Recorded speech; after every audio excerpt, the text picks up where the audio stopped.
success without fulfillment is the ultimate failure.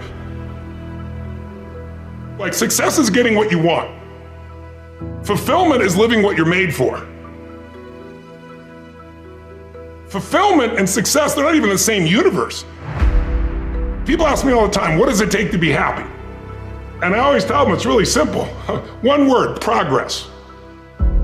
Progress equals happiness. If you keep growing, you're gonna feel alive. And if you keep growing, you're gonna have more to give.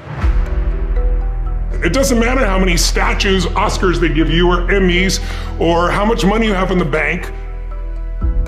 We've all seen people have all those things, and I get the phone call because they're depressed, or somebody commits suicide in that area. It's really an inner game, and I think that's what's missing for us today. Everybody's focusing on the outside world, and hell, there's a lot of things in the outside world you'll never be able to control. You can influence, but you can't control it. This, your mind, your emotions, your body, you have 100% control over what you do with these things, and that's where the game is won. Win the inner game, then you win the outer game. But a lot of people spent their life trying to win the outer game, they won, and they're miserable. Someone can tell you your whole life you're a piece of crap, but you can say, screw you, read between the lines, and make your life work. Someone can tell you your whole life you're beautiful, you're intelligent, you're the smartest person in the world, and you don't believe it. Because self-esteem doesn't come from what people say about you. Self-esteem is earned within yourself. It's esteem for yourself, which only comes by doing things that are incredibly difficult, and then your brain goes, this is who I am. You really gotta figure out what you're made for, and nobody knows in the beginning. So you start where you are and you do what's in front of you, do what's next, and you keep growing until you start to discover, hey, this is my real passion. So identity is the number one thing I work to change with people, to expand it. Expand your own sense of who you really are and what you're capable of. And the mindset has to be destroy any limitation and move forward, move forward, move forward. I think passion is the genesis of genius. If you've got enough passion, you're gonna find answers nobody else does. But most people run out of fuel, meaning they get tired, they get exhausted, they get burnt out, they get the law of familiarity. They're around something so much they take it a little bit for granted. And I've managed to see something in myself that I've found in every great leader that I've ever respected, and that is, I value intelligence immensely, but I know really smart people can't fight their way out of a paper bag pragmatically, right? What I see as the one common denominator of people that are successful over a lifetime is the sustained hunger. Hunger is the number one factor. You need to be good at pattern recognition, and that's what gets somebody strong at anything. I mean, you look at, why is Amazon doing so well? He realized one pattern was valued over anything else, convenience, right? If you look at Tom Brady, a friend of mine, he's got pattern recognition like nobody else at 43 years old. He's able to do things no one dreamed could be done. He's got more Super Bowl rings than any team. See, what do they see that none of us see? What's the pattern? Then you gotta learn pattern utilization. It's one thing to see it, it's another thing to use it. And then if you're good after a while, you get to pattern creation. It's like if you learn to play the piano, most people play other people's music, and then there's a point you've learned so much that you're able to create. It really comes down to anyone can learn anything if it's important enough to you. So it's like my drive is not just for me. That wouldn't be enough because it's easy to meet your own needs. It's not that difficult. But if you can find something that you care about more than yourself, your daughter, your son, your family, your business, your mission, your community, whatever it is, that's really the secret to energy and vitality and strength and really learning.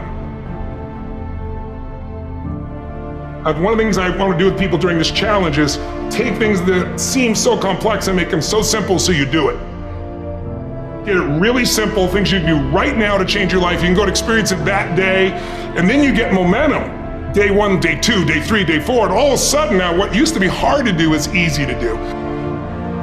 And I think for anyone, you gotta understand anyone can learn anything if you can just break it down to its simple core. That's what I try to do most. And I'm just not willing to settle for a life without passion and aliveness. That's just like there's so much to learn, there's so much to grow, there's so much to give, and I'm wired to grow and give. And I think anybody gets wired to grow and give is gonna have a really fulfilling life. It doesn't matter what you choose to do, you're gonna be alive. A year ago, People thought we were coming out of, we got vaccines now, and we're coming out of COVID, and it's gonna be all over now, and people are excited. But now, after going through 2 years of this, there's a lot of people now that no longer have a compelling future. Like, people talking about New Year's resolutions, most people don't even have one. Because it's like, they never followed through anyway, right? But at least they had something to look forward to.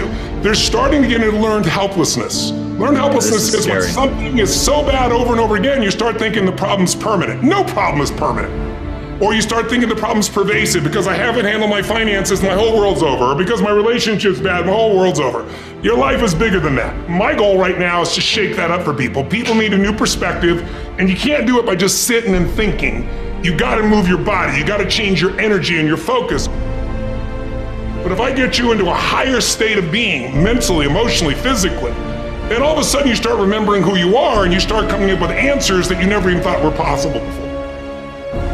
The idea of remembering who you are is something incredibly powerful. There was a Batman cartoon where he gets amnesia and he gets put in like a camp, basically, a work camp, and he can't get out. And he feels stuck and weak and, afraid. And then something happens, I don't remember what, triggers his memory. And he remembers that he's Batman.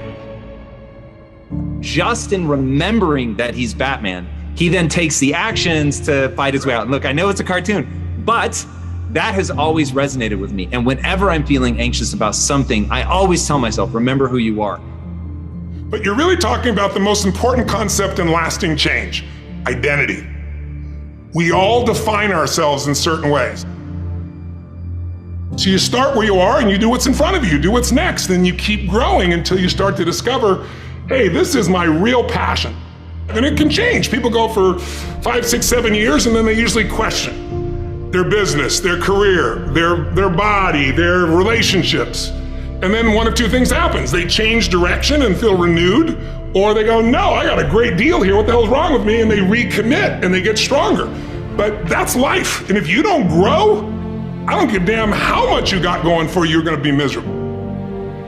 I think as early on I realized that, one of the things you have to understand about life is everything changes and everything ends. And that kind of sounds heavy on the front end, but it's a truth.